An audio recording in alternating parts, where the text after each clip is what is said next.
स्वाति गोयल जी। ठाकुर वल्लभ श्री हरि। गुरु जी, आपके चरणों में कोटि कोटि नमन।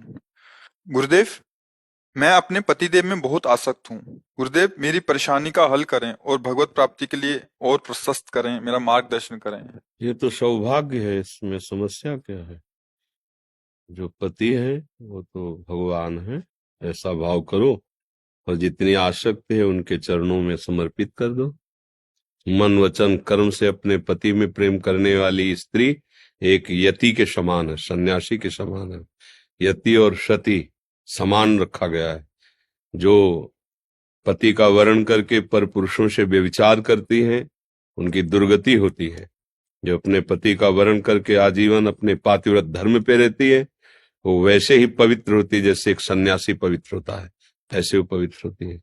तो अपने पति में अनुराग रखना ये दुर्गति का कारण नहीं है, ये सदगति का कारण है। बस और भाव सुधार लीजिए कि पति में परम पति का भाव कर लीजिए कि अगर हमारे प्रभु श्री कृष्ण इसके हृदय में ना हो तो ये शरीर न चलेगा, न फिरेगा, न बोलने लायक, न देखने लायक। तो इसका मतलब हमारा जो प्यार है वो प्रभु ही स्वीकार करने के लिए इस रूप में आए हैं और अपने पति का अनुगमन करे, उनकी आज्ञा के अनुसार चले। जैसे हम अपने आराध्य देव के सामने नम्र व्यवहार करते हैं वैसे व्यवहार करे। पति के किए हुए किसी भी कटु व्यवहार से क्षुब्ध ना हो। जैसे भक्त के प्रति अब वो हरे कृष्ण जप रहे हैं और 20-22 बाजारों में मार कूड़े खाल खींची जा रही, तो भगवान से प्रश्न थोड़ी किया कि हम आपका भजन करें, आपने ऐसा दंड क्यों दिलवाया? तुम्हारी जैसी इच्छा हो। भगवान अधीन हो जाते हैं। तो ऐसे यदि पति के द्वारा किए हुए कटु व्यवहार को भी अपने आराध्य देव के द्वारा किया हुआ विधान मान करके और सहकर वैसे ही सेवा में रहती है तो किसी को भी अधीन कर सकती है, उसमें इतनी सामर्थ्य है। महान अत्रि जी सदैव ध्यानस्थ रहते थे, अनुसुईया जी कुटिया में रहती थी। कभी ध्यान से उठे तो जल फूल फल सेवा में उपस्थित करते थे। एकमात्र वो भगवान का चिंतन और वो करती अपने पति का चिंतन। अत्रि मुनि का मेरे भगवान मेरे पति देव हैं। ब्रह्मा विष्णु महेश उनकी परीक्षा के लिए आए, उनके पातिव्रत धर्म की परीक्षा के लिए। तो अतिथि गृहस्थी में कोई पधारे तो पूजनीय है। जिसका परिचय न हो, बिना किसी निमंत्रण के अपने आप आ गया हो, उसे अतिथि कहते हैं। तिथि निश्चित नहीं है, कोई परिचय नहीं है, और जिससे परिचय है निश्चित है आना, उसे अभ्यागत कहते हैं। अभ्यागत का तो स्वागत करना ही चाहिए, पर अतिथि से बहुत सावधान। वो भगवान का स्वरूप है। अगर अतिथि का अपमान हो गया तो फिर तुम्हारे पुण्य नष्ट कर देगा। वो विधान है ऐसा। कोई भिखारी कोई भी है, राधे श्याम, अपनी सामर्थ्य नहीं तो हम हाथ जोड़ के कह देंगे आपके देने लायक नहीं, पर हम अपमान नहीं करेंगे कि ऐसे। महात्मा के रूप में गए ब्रह्मा विष्णु महेश। अनुसुईया जी ने देखा कुटिया पे अतिथि पधारे, आदर किया, बैठा ला। भगवान क्या सेवा करे? उनका हम तो दुग्ध पान करने आए। ऋषियों के पास किसी ऋषि के पास गाय होती थी जो यज्ञ के लिए खीर आदि का हविष्य आदि का हवन करने के लिए सहयोग देती थी।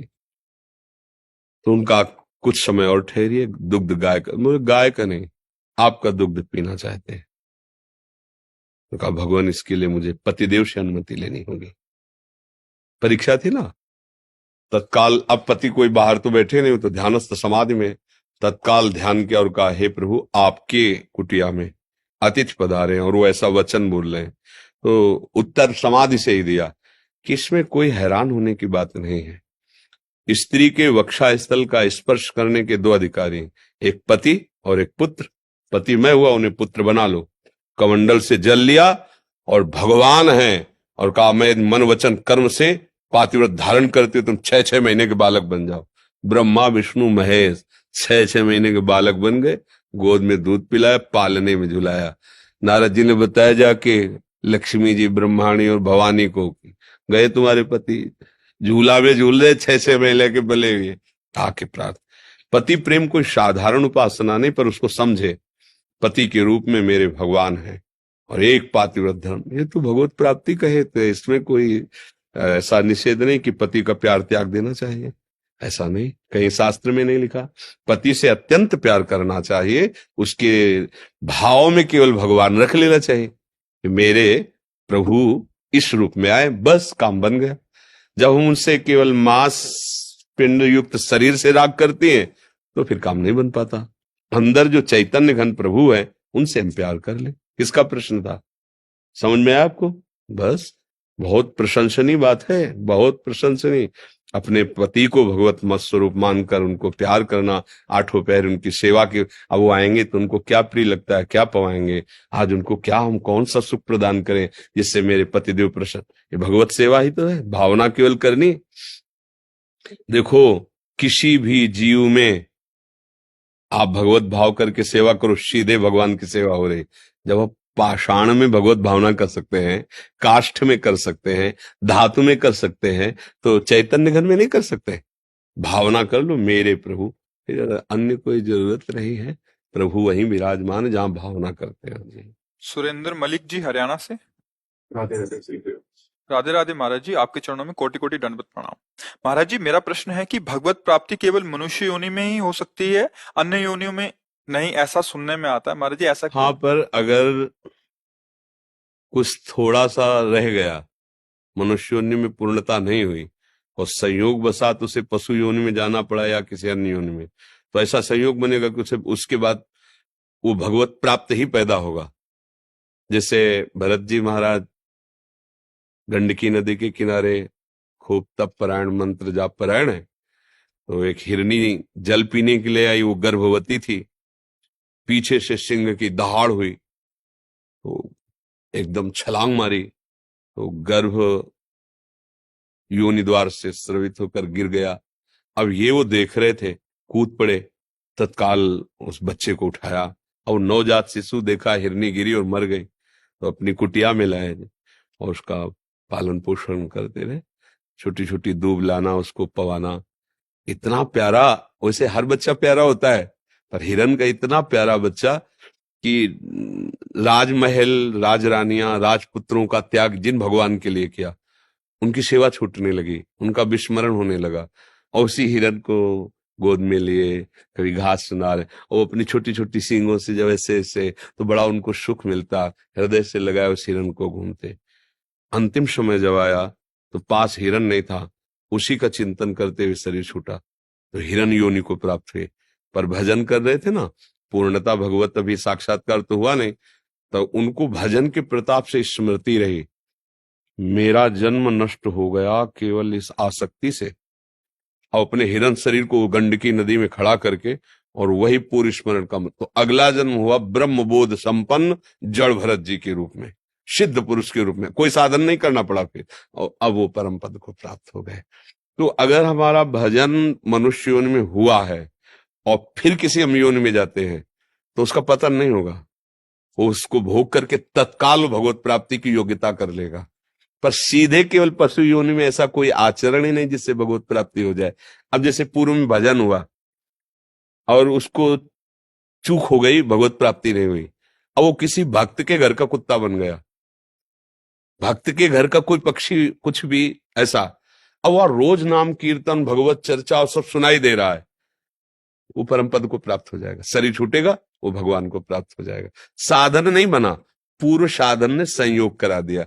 हितधाम में जब भगवत चर्चा करते थे कीर्तन, तो वहां कुत्ता था, ऐसे जैसे आप लोग बैठे ऐसे बीच में आके बैठ जाता था, तो कुछ संतों ने कंठी भी बांध दी थी, उसका लाम भी, तो वो ऐसे बस ऐसे देखता रहता। जैसे हम निकलते तो जो ऐसे आगे के पैर झुका करके ऐसे ऐसे मुंह बगाड़ के, मानो ऐसा राधा बोल रहा हो।